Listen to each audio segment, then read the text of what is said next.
Hello बच्चों, कैसे हैं आप? उम्मीद करती हूँ आप बढ़िया और एकदम मज़े में होंगे। आइए एक अच्छा सा पाठ पढ़ते हैं जिसमें एक कहानी छुपी हुई है और हमारे पाठ का नाम है पुलिस और प्रार्थना। तो बच्चों, पाठ को प्रारंभ करने से पहले उसके बारे में संक्षिप्त जानकारी ले लेते हैं। विदेशी लेखक ओ हेनरी की कहानियाँ विश्व प्रसिद्ध हैं। इस कहानी में एक ऐसे गरीब नवयुवक की त्रासदी का वर्णन किया गया है जो आने वाली सदी की ऋतु से बचने के लिए जेल में बंद होना चाहता है। उसके अनेक प्रयासों के बाद भी पुलिस वाले उसे जेल नहीं भेजते, किंतु जब वह अपने जीवन को सुधारने का निश्चय कर लेता है तब उसे अचानक जेल भेज दिया जाता है। आइए अपने इस कथा अर्थात अपने इस पाठ को स्टार्ट करते हैं। मेडिसन चौक की एक बेंच पर सोपी बेचैनी से करवटें बदल रहा था। तभी उसकी गोद में एक सूना पत्ता आ गिरा। यह पाला पड़ने की पूर्व सूचना थी, अर्थात पाला पड़ने वाला है। छोटी छोटी बूंदें पड़ती हैं ना। मेडिसन चौक के निवासियों के लिए पाला महाशय बहुत उदार है और अपने वार्षिक आगमन यानी कि हर वर्ष आना, वार्षिक आगमन की पूर्व सूचना अर्थात पहले से ही बता देना, पूर्व सूचना उन्हें भेज देते हैं, अर्थात पहले से पता लग जाता है कि पाला पड़ने वाला है। सोपी के मस्तिष्क यानी दिमाग ने सोपी के मस्तिष्क ने इस तथ्य को स्वीकार कर लिया कि अब उसे आने वाली कठिनाइयों का सामना करने के लिए कमर कसनी पड़ेगी यानी कि कठिन मेहनत करनी पड़ेगी। और इसी कारण आज वह बेचैनी से करवटें बदल रहा था। शीत से बचने के लिए सोपी के दिमाग में कोई ऊंची कल्पनाएं अर्थात कल्पनाएं नहीं थी। वह तो यह चाहता था कि आने वाली भयंकर सर्दी के 3 महीने किसी तरह जेल में कट जाएं। अर्थात वो चाहता था कि ये भयंकर सर्दी जो होती है इनमें मैं जेल के अंदर रहूं ताकि मैं सर्दी से बच जाऊं। रहने खाने की व्यवस्था, हम जोलियों का साथ और कड़ाके की सर्दी में पुलिस वालों से बचकर जेल में आराम से रहना, बस यही उसकी कामना थी। बरसों से ब्लैकवेल का मेहमान नवाज जेल खाना ही उसका सर्दियों का निवास स्थान रहा था, अर्थात वो हर सर्दी में जेल खाना पहुंच जाता था। जिस प्रकार न्यूयॉर्क के एक अन्य भाग्यवान लोग हर वर्ष सर्दियां बिताने के लिए रिविरा या पाम बीच के टिकट कटाते थे, उसी प्रकार सोपी ने भी जाड़े जेल में बिताने की व्यवस्था की हुई थी, अर्थात इंतजाम किया हुआ था। अर्थात वो हर साल ऐसा कोई ना कोई कारनामा कर देता था कि उसकी सर्दियां जेल में बीतती थी और इस वर्ष भी वह समय आ गया था। पिछली रात उसे चौक पर फव्वारे के पास एक बेंच पर उसने रात काटी, परंतु कोट के नीचे, घुटनों पर और कमर के नीचे लपेटे हुए 3 मोटे मोटे अखबार भी सर्दी से उसकी रक्षा नहीं कर सके थे। इसलिए उसे जेल की याद सताने लगी थी। शहर के गरीबों के लिए सोने की जो अर्थात धर्मात्मा, धर्म में विश्वास करने वाले, धर्म का कार्य करने वाले धर्मात व्यवस्था की जाती थी, वह उसे पसंद नहीं थी। सोपी की राय में परोपकार यानी मानवता का काम, परोपकार से कानून कहीं अधिक दयालु था। शहर में नगर पालिका की ओर से कई सदाव्रत और संस्थाएं चलती थी, अर्थात सबके लिए खुली हुई। ऐसी संस्थाएं चलती थी जहां उसके खाने और सोने की सामान्य व्यवस्था हो सकती थी, परंतु सोपी जैसे स्वाभिमानी आत्माओं को दान की यह भिक्षा असहनीय बोझ लगती थी। दान के हाथों प्राप्त की गई किसी भी सहायता का मूल्य आपको रुपयों से नहीं तो मान भंग अर्थात अपने मान को बेचकर मान भंग से चुकाना ही पड़ता है। धर्मशाला की हर चारपाई के साथ स्नान करने की सजा और भंडारे की रोटी के हर टुकड़े के साथ अपने व्यक्तिगत जीवन की छानबीन का दंड आवश्यक रूप से जुड़ा रहता है। इसलिए कानून का मेहमान बनना ही बेहतर है, क्योंकि कानून नियमों से संचालित होने पर भी अनावश्यक अर्थात बिना आवश्यकता के अनावश्यक रूप से किसी शरीफ आदमी के जीवन में दखल नहीं देता। जेल जाने का निश्चय करते ही सोपी ने तुरंत आवश्यक तैयारियां आरंभ कर ली। इस उद्देश्य को प्राप्त करने के अनेक आसान तरीके हैं। सबसे सुखद उपाय यह था कि किसी बढ़िया होटल में शानदार भोजन किया जाए और उसके बाद स्वयं को दिवालिया घोषित कर बिना शोरगुल हुए चुपचाप पुलिस के हाथों में पहुंचा जाए। इसके बाद की व्यवस्था कोई समझदार मजिस्ट्रेट अपने आप कर देगा। सोपी बेंच से उठकर चौक के बाहर निकला और पक्की सड़कों के जाल को लांघता हुआ वहां पहुंचा जहां 5वीं सड़क ब्रॉडवे से मिलती है। वह ब्रॉडवे की तरफ मुड़ा और एक चमचमाते होटल के सामने रुका जहां हर रात रेशमी कपड़ों की तड़क भड़क जैसी दिखाई देती है। अंगूर की बढ़िया शराब की नदियां बहती है और स्वादिष्ट व्यंजनों यानी पकवान भोजन स्वादिष्ट व्यंजनों के ढेर लगे मिलते हैं।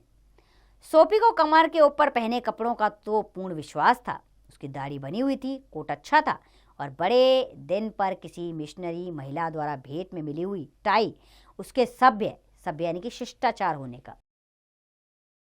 शिष्ट होने की घोषणा कर रही थी। यदि वह किसी प्रकार बिना शंका अर्थात बिना शंका उत्पन्न किए टेबल तक पहुंच जाता तब तो सफलता उसके हाथ में थी। शरीर का वह भाग जो टेबल के ऊपर तक दिखाई देता था वेटर के मन में किसी प्रकार का संदेह नहीं जगा सका। अर्थात ऊपर का भाग तो उसका अच्छा था, उसने अच्छे कपड़े पहने हुए थे ऊपर, तो टेबल के ऊपर केवल ऊपर का भाग दिखाई देता था। इतना काफी होगा। सोपी ने सोचा कि मुर्ग मुसल्लम, पुडिंग, आधा पैंग शैंपेन और सिगार, इतना तो मेरे लिए बहुत होगा, काफी होगा। सिगार की कीमत तो $1 से ज्यादा नहीं होगी। सब मिलाकर कीमत इतनी ज्यादा नहीं होनी चाहिए कि होटल मालिक के मन में बदला लेने की भावना उत्पन्न हो जाए। फिर भी तृप्ति यानी कि भावनाओं को संतुष्ट करना।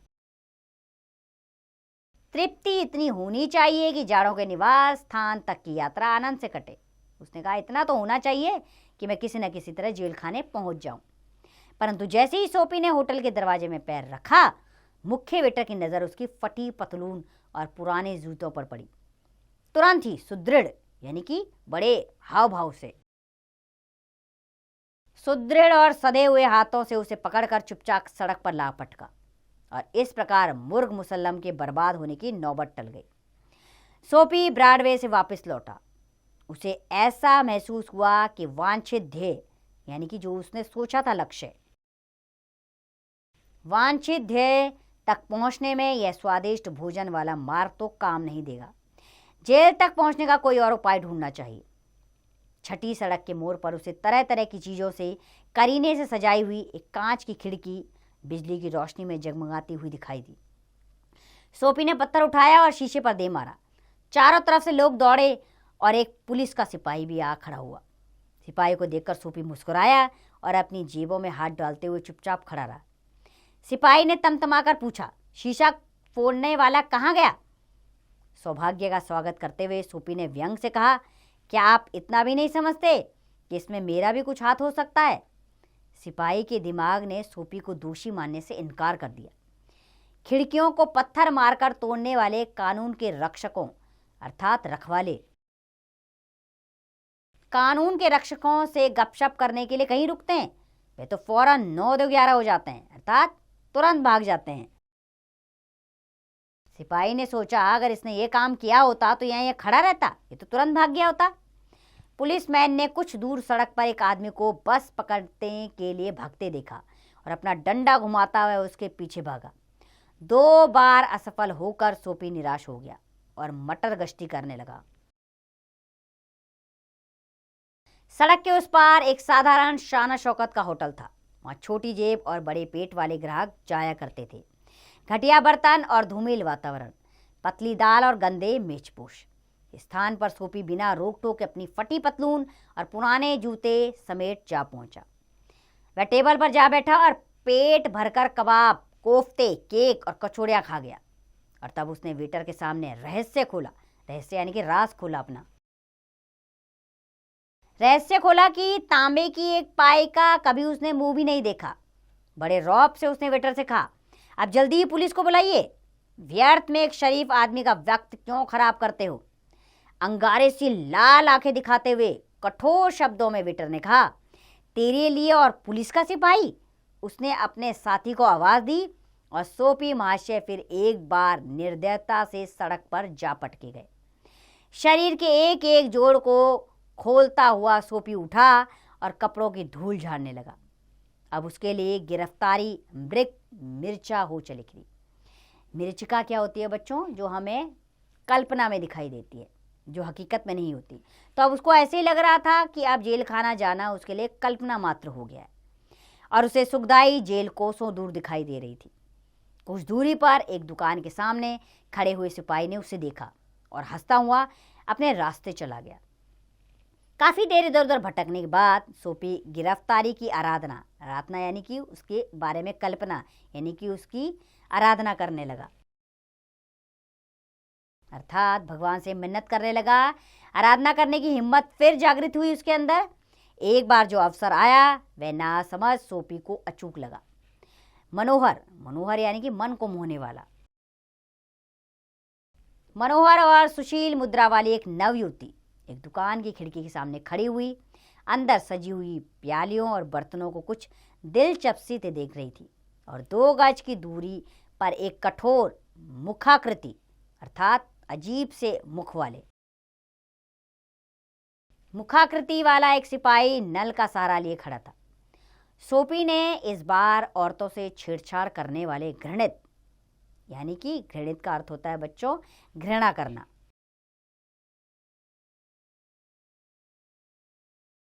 यानी नफरत लायक काम, और तुच्छ यानी कि घटिया, घृणित और तुच्छ गुंडे का पाठ अदा करने की योजना बनाई। अब उसने सोचा औरतों को छेड़ा जाए, क्या पता इस चक्कर में तो मैं जेल खाने जाऊं। अपने शिकार की सौम्य यानी कि सौम्य और भोली सूरत तथा कानून के पहरेदार को पास खड़ा देखकर सोफी को यह सोचने का प्रोत्साहन यानी बढ़ावा मिला। उसे प्रोत्साहन मिला। क्या प्रोत्साहन मिला इसके बारे में जानते हैं।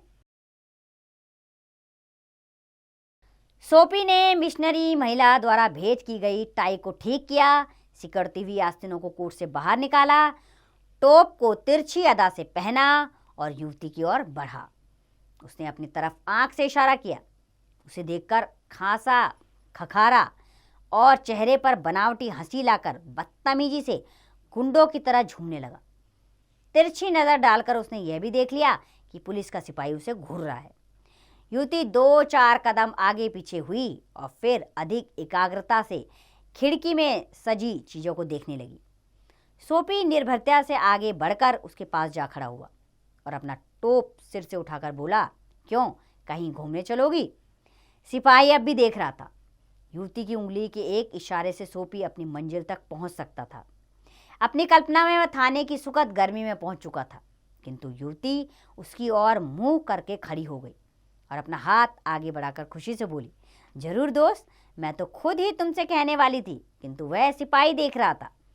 लड़की से पिंड छुड़ाकर किसी तरह सोपी वहां से भागा। रास्ते में एक नाटक घर के सामने शान से टहलते हुए एक पुलिस वाले को देखकर उसके मन में एक शराबी का पाठ अदा करने की योजना फिर बिजली की तरह कौंध गई। फुटपाथ पर खड़े होकर सोपी ने अपनी कर्कश आवाज में शराबी की तरह चीखकर, नाचकर, चिल्लाकर और अनेक तरीकों से आसमान सिर पर उठा लिया। सिपाही ने डंडा घुमाते हुए सोपी की तरफ पीठ कर ली और एक राहगीर से कहने लगा, यह कॉलेज का कोई लड़का है, इन्होंने इरविन कॉलेज को आज के मैच में हराया है, इसलिए खुशियां मना रहे हैं। डरने की कोई बात नहीं, सिर्फ हल्ला मचाएगा। इन लड़कों को कुछ करने की हिम्मत है नहीं, हिदायत मिली नहीं है। सिपाही की बात सुनकर सोपी बिल्कुल निराश हो गया, अर्थात यहाँ भी उसका ये कारनामा काम नहीं आया। क्या पुलिस उसे कभी गिरफ्तार नहीं करेगी। जेल जाना उसे एक अप्राय स्वर्ग यानी कि जो प्राप्त ना हो, अप्राय स्वर्ग की तरह लगने लगा। ठंडी हवा से बचने के लिए उसने अपनी जीर्ण कोट के बटन बंद कर लिए। जीर्ण यानी कि जो जगह जगह से फटे हुए थे, कोट के बटन बंद कर लिए। सिगार की दुकान में उसने एक सभ्य मनुष्य को सिगार सुलगाते देखा। अंदर जाते समय उसने अपना रेशमी छाता दरवाजे के पास रख दिया था। सोपी अंदर घुसा और छाता उठाया, फिर धीरे धीरे चहलकदमी करते हुए आगे बढ़ गया। सिगार वाला मनुष्य जल्दी से उसके पीछे चला। मेरा छाता। चोरी पर सीना जोरी करते हुए सोपी बोला, क्या वाकई आपका छाता? फिर आप पुलिस क्यों नहीं बुलाते? जल्दी कीजिए साहब, पुलिस को बुलाइए, मोड़ पर ही खड़ा है। छाते वाले ने अपनी चाल धीमी कर दी। उसने झिझकते हुए कहा, आप तो जानते ही हैं ऐसी गलती हो ही जाती है। दरअसल बात यह है कि यह आज सुबह ही मैंने होटल से उठाया था। अगर ये छाता आपका ही है तो मुझे माफ़ करें। सोफी चिढ़कर बोला, जी हाँ, ये मेरा ही छाता है। छाते का तथाकथित स्वामी मैदान छोड़कर भाग गया था। सोफी ने गुस्से में छाते को एक गड्ढे में फेंक दिया।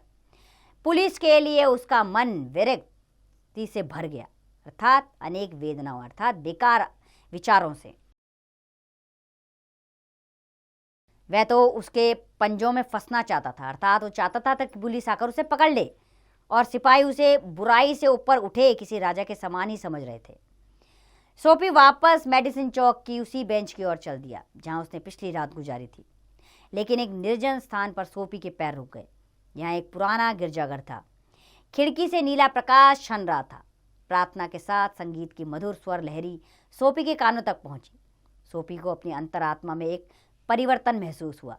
उसके हृदय में अपने दुर्भाग्य से लड़ने की एक बलवती प्रेरणा जागृत हुई। इस जिल्लत भरी, अर्थात बेकार की जिल्लत भरी जिंदगी से बाहर निकलने का उसने एक निश्चय कर लिया। वह अपने आप को फिर से एक मनुष्य बनाएगा। जिन बुराइयों ने उसे जकड़ रखा है उन पर वह विजय प्राप्त करेगा। वह भी कुछ काम करेगा। तभी सोफी ने अपनी बाह पर किसी पकड़ का अनुभव किया।